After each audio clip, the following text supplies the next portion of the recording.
guys, so today I'm gonna make vegetable fritters or okoy. So meron akong pre-cut na vegetable here. So gumamit ako ng yam, ng carrots at saka yung squash. Hiniwa ko lang siya ng maliliit. Ayan. And then gumamit din ako ng Korean pancake mix. Ito lang yung ginagamit ko pagka nag-ookoy ako.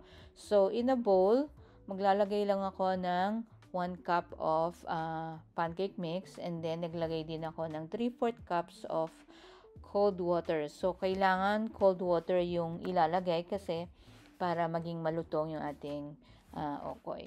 So, imimix ko lang yan hanggang maging smooth, and then ilalagay ko na yung aking vegetable. So, yan. Then, naglagay rin ako ng spring onion or tinatawag na scallion. And then, of course, naglagay din ako ng toge. Yan. And then, i-coat ko na yan hanggang well coated.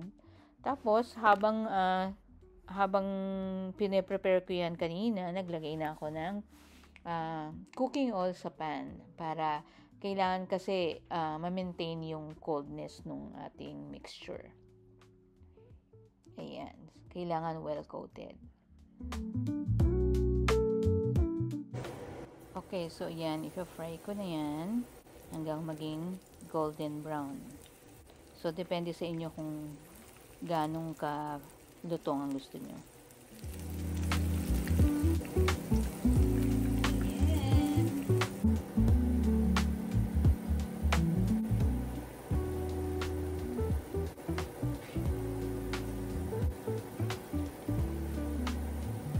So, kasi para crispy.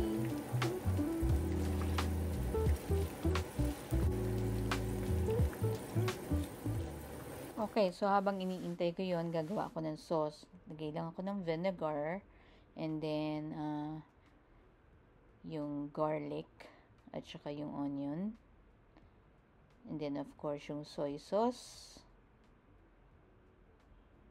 salt,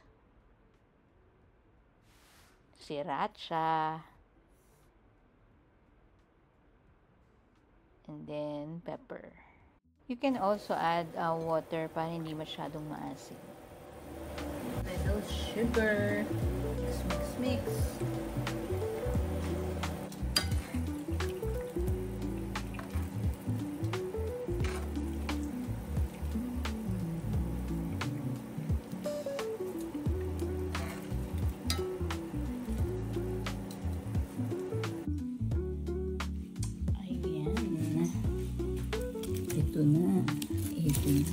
Ito na.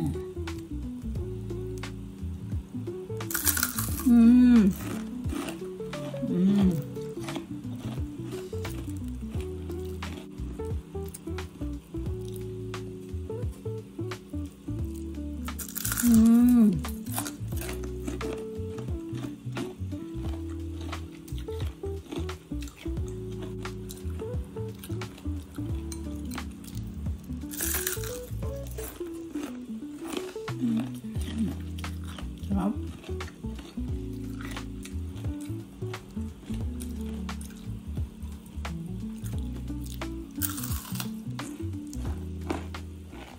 Okay guys, so pwede nyo naman lagyan ng hipon yan, shrimp, para yung ating typical na okoy.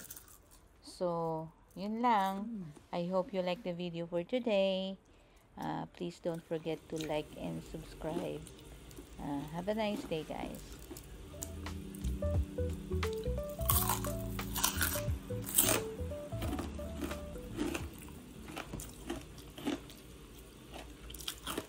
Sarap. Very good.